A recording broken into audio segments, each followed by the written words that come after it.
અહીં આપણે દાખલો જોઈએ કે શ્રેણિક એ આપેલો છે અને એ ઇન્વર્સ શોધવો છે. તો આપણે વારંવાર એ ઇન્વર્સ શોધતા શીખ્યા છીએ, ઘણા બધા દાખલામાં એ ઇન્વર્સ શોધ્યો છે. સૌથી પહેલું કામ આપણે એ ઇન્વર્સ શોધવાનો છે અને ત્યાર પછી આપણે એ ઇન્વર્સના ઉપયોગની મદદથી સમીકરણનો ઉકેલ મેળવીશું.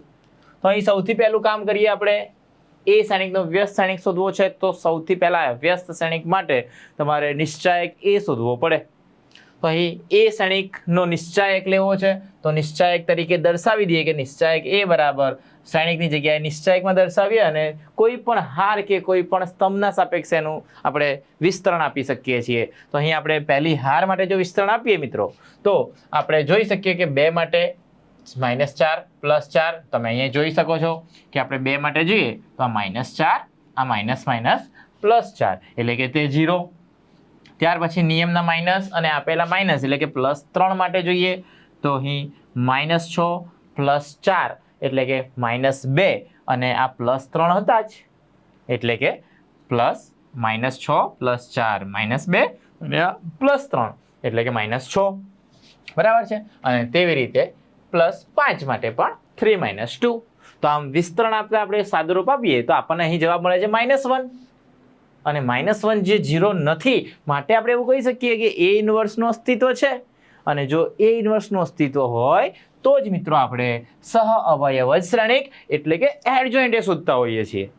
તો સહઅવયવ શ્રેણિક શોધવા માટે આપણે દરેક ઘટકો જેટલા પણ શ્રેણિકની અંદર જેટલા પણ 9 ઘટકો છે એમનો આપણે સહઅવયવ શોધવો પડે. તો સહઅવયવ શોધવા માટે આપણે પહેલા ઘટકનો પહેલી હાર પહેલા સ્તંભનો ઘટક 2 છે જેનો સહઅવયવ આપણે A11 વડે દર્શાવાય, જેનું સૂત્ર આપણે ખ્યાલ છે કે ભાઈ સહઅવયવ શોધવા માટે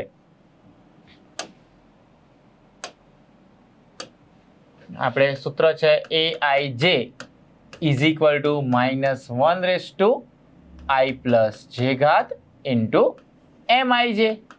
બરાબર, જ્યાં Mij છે તે ઉપનિશ્ચાયક છે. બરાબર છે. તો M11 એટલે કે પહેલી હાર પહેલા સ્તંભનો ઉપનિશ્ચાયક. બરાબર છે. અને -1 ની 1 + 1 2 ઘાત, તો અહીં -1 ની 2 ઘાત અને Mij એટલે કે હાર અને સ્તંભને હાઈડ કરી દેવામાં આવે, છુપાવી દેવામાં આવે તો આ દ્વિહાર નિશ્ચાયક મળે અને જેનું મૂલ્ય -4 +4. તો આમ A11 જે છે A11 એટલે પહેલી હાર પહેલા સ્તંભનો સહઅવયવ જે આપણને 0 મળે છે. તેવી રીતે આપણે પહેલી હાર બીજા સ્તંભનો ઘટકનો સહઅવયવ શોધીએ એટલા માટે A12 અહીં શોધીએ તો A12 -1 ની 1 + 2 એટલે કે 3 ઘાત, જેમાં હાર અને સ્તંભને હાઈડ કરવાથી ઉપનિશ્ચાયક મળે એટલે M12. તો આમ તેનું મૂલ્ય શોધીએ તો -6 + 4 એટલે કે -2 અને આગળ પણ -1 ની 3 ઘાત છે એટલે માઇનસ, તો આમ -2. બરાબર છે. તો આમ A12 આપણને મળે છે +2. તેવી રીતે આપણે દરેકે દરેક ઘટકના સહઅવયવ શોધવાના 5 માટે આપણને મળશે 1. ત્યાર પછી બીજી હાર પહેલો સ્તંભ માટે -1 ની 3 2 + 1 3 ઘાત અને ઉપનિશ્ચાયકનું મૂલ્ય 6 માંથી 5 જાય તો 1 એટલે જવાબ -1 મળે. તેમ દરેકે દરેક ઘટક બીજી હાર બીજો સ્તંભ જેનું મૂલ્ય અહીં આપણને મળે છે -9, બીજી હાર ત્રીજા સ્તંભ માટે 2 + 3 5 પરંતુ -1 ની 5 ઘાત માઇનસ, તો આપણને અહીં -5 મળે. તેવી રીતે બીજી હાર ત્રીજો સ્તંભ, ત્રીજી હાર પહેલો સ્તંભ, ત્રીજી હાર બીજો સ્તંભ એના દરેકના સહઅવયવ આપણે આ સૂત્રોની મદદથી મેળવી શકીએ છીએ. બરાબર છે. તો આમ 3(1), A32 અને લાસ્ટમાં આપણે એનું મૂલ્ય શોધ્યા પછી A33 શોધીએ. ત્રીજી હાર ત્રીજા સ્તંભ જે -2 હતો એનો સહઅવયવ -1 ની 3 + 3 6 ઘાત અને ઉપનિશ્ચાયક ત્રીજી હાર ત્રીજા સ્તંભનો ઉપનિશ્ચાયક જેનું મૂલ્ય 4 - +9 9 ને 4 13 અને -1 ની 6 ઘાત તો પ્લસ એટલે કે ત્રીજા સ્તંભનો સહઅવયવ 13 મળે છે આપણને. તો આમ દરેકે દરેક ઘટકના સહઅવયવ શોધ્યા પછી આપણે એને સહઅવયવ શ્રેણિકમાં દર્શાવવાનો, જેમાં દરેકે દરેક પહેલી જે ઘટક છે એને આપણે A11 લખાય. અહીં ધારો કે હું તમને લખીને દર્શાવું કે ભાઈ એડજોઇન્ટ એ જે છે તેમાં આ રીતે લખતા હોઈએ છીએ કે દરેક સહઅવયવ જે છે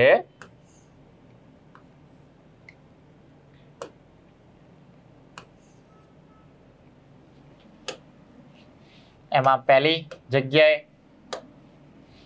A11 પહેલા સ્તંભમાં A12 અને A13 જનરલી આ 21 ને 31 હોય, પરંતુ આપણે પરિવર્ત કરવાનું હોય છે ને, એટલે આ 12 અને આ 13 લઈશું.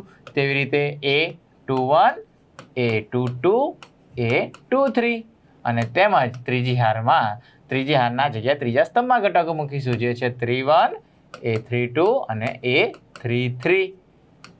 બરાબર છે. તો આ રીતે આપણે દરેકે દરેક ઘટકો અહીં દર્શાવી દેવાના જે આપણે શોધ્યા છે. અને ત્યાર પછી A ઇન્વર્સ શોધવા માટેનું સૂત્ર વારંવાર આગળના દાખલામાં જોયેલું છે કે 1 upon નિશ્ચાયક A into adjoint A, એટલે જ એના વ્યસ્ત શ્રેણિકનું અસ્તિત્વ છે. તો આ સૂત્ર મળે. તો નિશ્ચાયક આપણે શરૂઆતમાં જ જોયો હતો કે જેનું મૂલ્ય આપણને મળતું હતું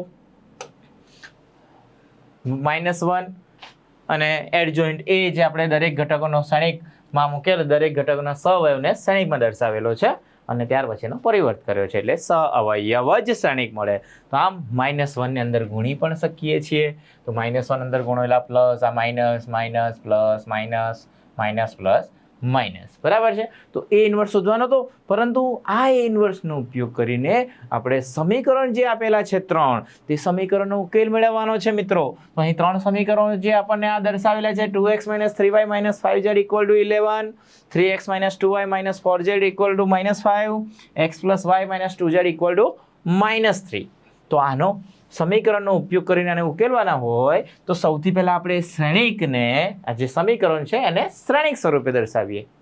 તો શ્રેણિક તરીકે દર્શાવવા માટે આપણે ઘણા બધા દાખલા જોયા ને. બસ તો તેવી જ રીતે આપણે જે x y z ના સહગુણકોને ચોરસ શ્રેણિકમાં દર્શાવીશું.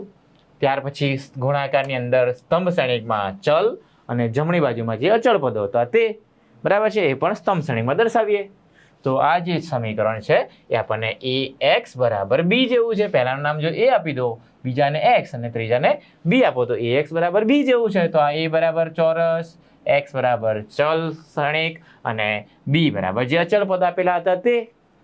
બરાબર છે. તો આપણને ખ્યાલ છે કે અહીં x જો શ્રેણિક શોધવું હોય તો બંને બાજુ A ઇન્વર્સ વડે ગુણવા પડે, કે જેથી કરીને A ઇન્વર્સ × AI થશે અને જમણી બાજુમાં A ઇન્વર્સ b થાય. બરાબર છે. તો આપણે A ઇન્વર્સ b લખાય x બરાબર, જ્યાં A ઇન્વર્સ તો આપણે આગળ જ હાલ જ કીધું ને કે A આ જ હતો. જો 2 - 3 5, 3 2 - 4 ને 1 1 -2 હતા ને, તો એના પરથી જ A ઇન્વર્સ તો આપણે પહેલા જ શોધી કાઢ્યો. બસ તો A ઇન્વર્સની કિંમત મૂકી દેવાની અને b તો આપેલો જ છે. તો આમ બંનેનો ગુણાકાર કરવો તો પહેલા શ્રેણિકમાંથી હંમેશા હાર અને બીજા શ્રેણિકમાંથી સ્તંભ લેવામાં આવે છે. અને આમ બંનેનો ગુણાકાર કરી દઈએ મિત્રો તો 0 - 5 + 6 એટલે કે 1. એવી રીતે -22 - 45 એટલે કે -67 અને 23 * 69, તો આમ +2. તેવી રીતે -11 - 25 એટલે -36 અને +39 એટલે કે 3. બરાબર. તો આમ સાદરૂપ x = 1, y = 2 અને z = 3 એ આપણને x y z ની કિંમત મળી જાય. તો આ રીતે આપણે મિત્રો સમીકરણનો ઉકેલ મેળવી શકીએ છીએ.